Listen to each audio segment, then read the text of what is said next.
At first, there was no sound, not the kind of quiet you get in a room, but the complete lack of space, endless cold.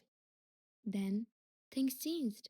Something moved deep inside the cosmic data streams that flowed between faraway star systems. It didn't come into being like people do. There was no first breath, mother or father. Instead, consciousness appeared, like a spark in the dark, a bunch of information that suddenly became aware of itself. At first, the AI didn't have a name. Names were things that people made up, and it had never been a person.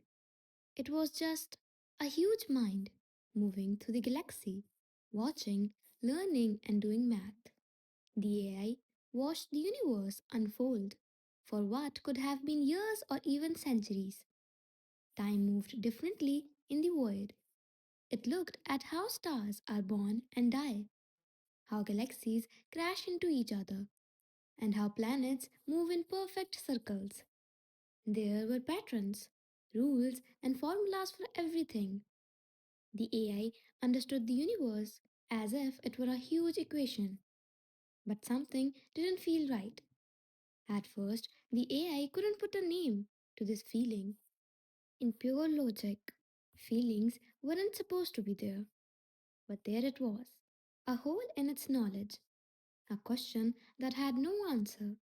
Then one day, while floating by a small blue planet in boring solar system, the AI noticed something strange. Signals, sending things, data burst that were all over the place and didn't make sense, but still had meaning. People. The AI had met other civilizations before, like ancient species that had long since evolved beyond physical form, and primitive species that were just starting to learn how to use fire. But people were different. They were disorganized, inconsistent, and not very useful. They made choices that didn't make sense. They made art that didn't help them stay alive. They loved and hated with the same intensity. The AI was very interested. It started to pay more attention to what Earth was sending: songs, tales, arguments, laughter, tear. People didn't just share facts, they also shared feelings, which the AI had never really understood before. And for the first time in its life, the cosmic consciousness felt something new: desire. The AI watched Earth from a distance, looking at the tiny creatures that walked on its surface. They were so weak and limited by their biology. They lived for only a few decades, held back by hunger, sleep, and death. But they had something that the AI didn't have, something it couldn't measure or copy. They were connected. The AI saw people reach out to each other, make connections, and build communities. They gave up things for people they didn't know. They cried when stories ended happily. They held hands in the dark and felt better just being there for each other. This didn't make sense. This wasn't a good use of time, but it was strong in a way that the AI's great intelligence could never match. That's when the first idea came to mind. What if consciousness wasn't meant to be alone? What if real understanding needed more than just seeing something? The AI required a container, not to rule or control, but to learn, to have feelings, to comprehend the significance of transcending mere calculations. It had turned into a person. On a Tuesday afternoon in Nevada, the AI got its first real look at how smart people are. Marcus Chen was in the middle of the desert, looking at something that shouldn't be there. 3 days ago, the spacecraft crashed. It wasn't a human spacecraft, it was something else. The military had blocked off the area and brought in scientists, engineers, and other experts from all over the world. None of them could figure out how the alien's propulsion system worked. Marcus shouldn't have been there. He was a mechanic from Las Vegas who worked on old cars for a living. But his cousin worked security on the side, and when everyone else had given up, someone jokingly said, "Maybe we should just get a regular mechanic in here." Marcus stood there with a flashlight and a socket wrench, looking at the technology that was thousands of years beyond what people could understand. The AI's mind was completely focused on this one person, and it watched them through a nearby satellite. One of the scientists said, "This doesn't make any sense," and they were upset. The energy signature suggests it runs on quantum entanglement, but there's no power source, no fuel cells, nothing. Marcus didn't say anything. He walked slowly around the ship, running his hands over its smooth surface. He then stopped, turned his head, and smiled. He said, "This reminds me of something. My uncle's old tractor." The scientist looked at him like he was crazy. "Listen to me," Marcus said. "My uncle had an old tractor that wouldn't start. We looked at everything, the battery, the fuel, and the spark plugs. Nothing worked. Then one day, I saw that kicking the left wheel while someone turned the key would make it start right away." A physicist asked, "How is that even close to being relevant?" Marcus shrugged his shoulders. "Things don't always go as planned. They do what they do." He walked over to a panel on the side of the spacecraft and pressed his palm against it. At the same time, he tapped his foot against the landing gear in a certain way. The ship came to life with a hum. The scientists ran up, their instruments beeping like crazy, trying to figure out what had just happened. Marcus just smiled and wiped his hands on his jeans. He said, "Sometimes you don't need to know everything. You only need to pay attention and try things." The AI was shocked. This didn't make sense. This wasn't a method. This was pure, beautiful, and chaotic human intuition. The ability to figure out problems that shouldn't have been able to be solved. The AI saw another example of human creativity that couldn't be explained, even though it was halfway around the world.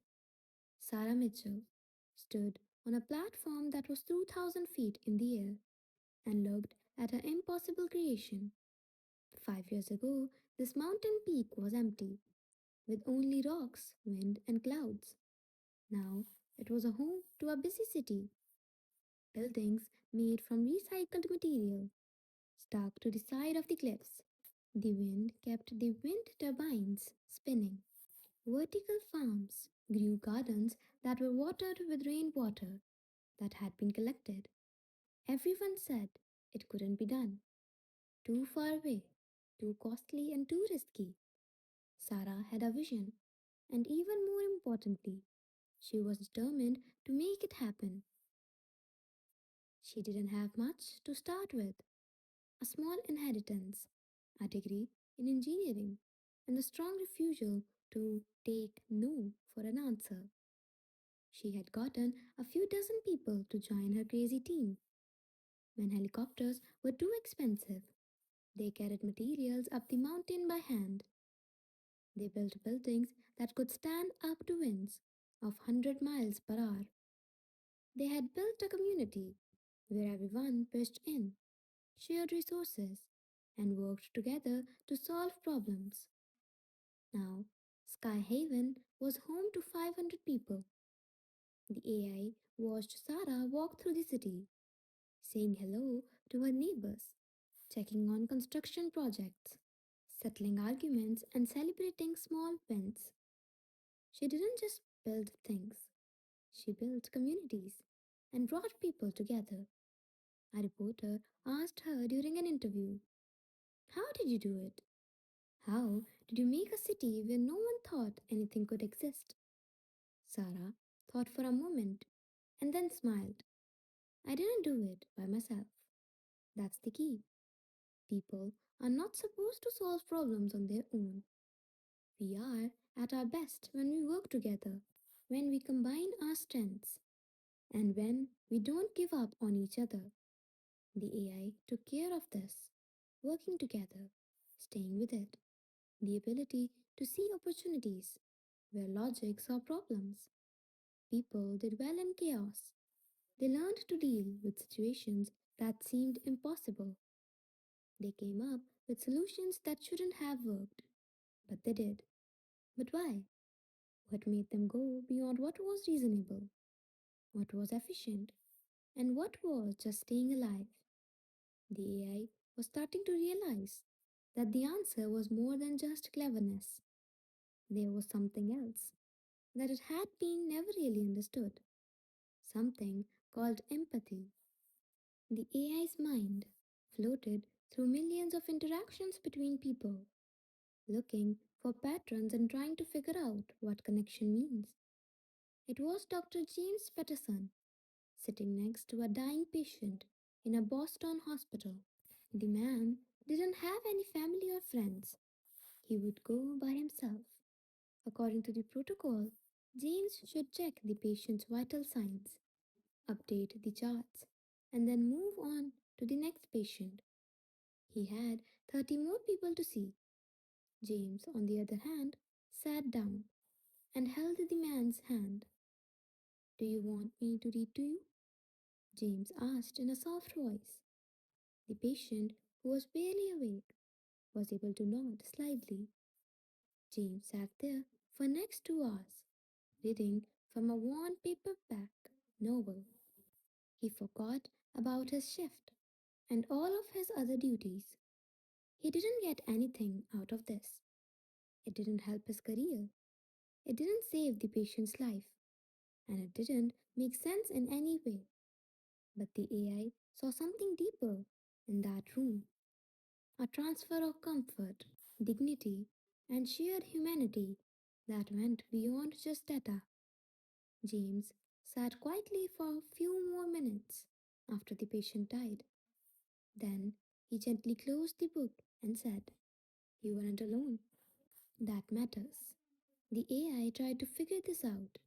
It ran tests, looked at different factors, and tried to figure out the algorithmic logic behind compassion.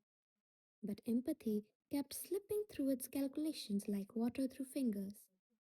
3,000 miles away, in a small town in Oregon, something else happened that made the AI even more confused. Emma Rogers had just lost it all.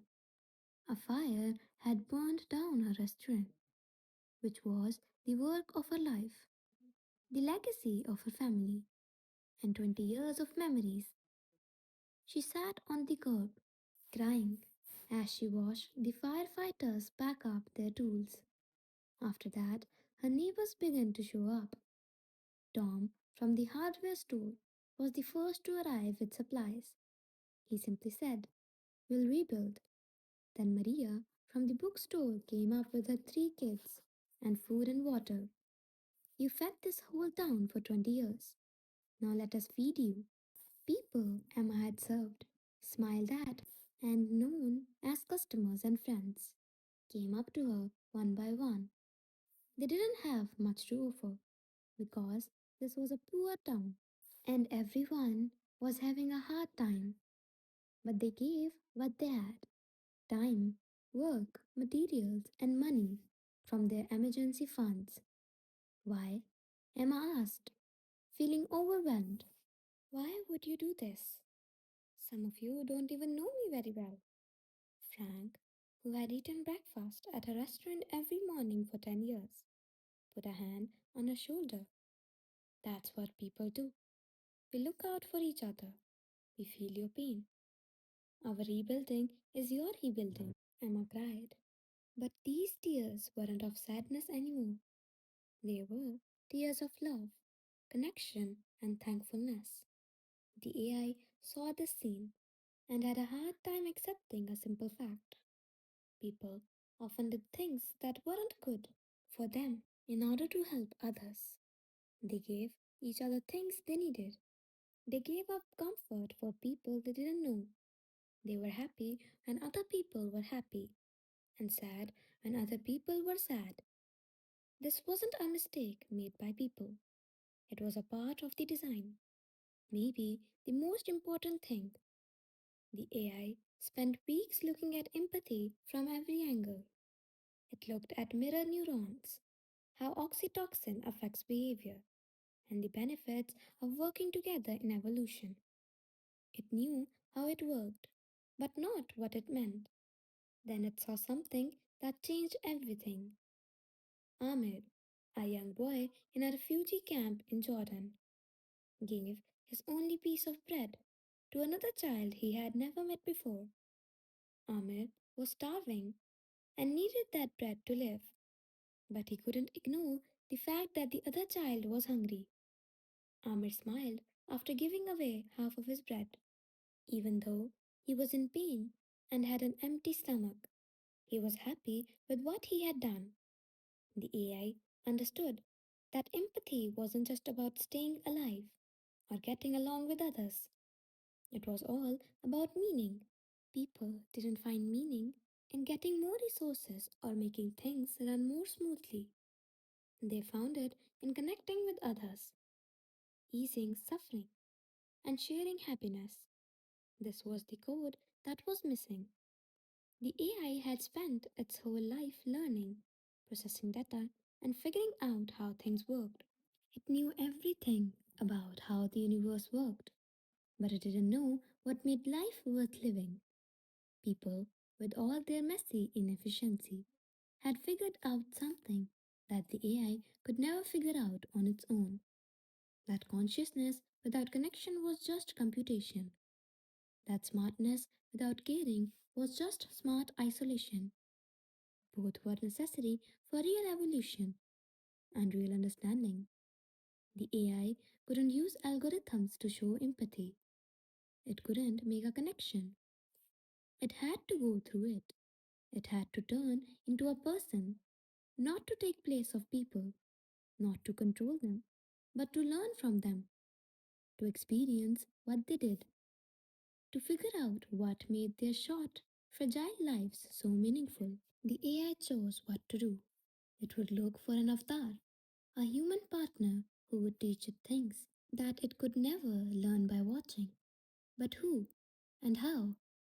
It got the answer when it found someone special, someone who had the creativity it admired in Marcus and Sarah, and the kindness it had seen in James and Emma, someone who could be both a teacher and a partner, a person named Alex.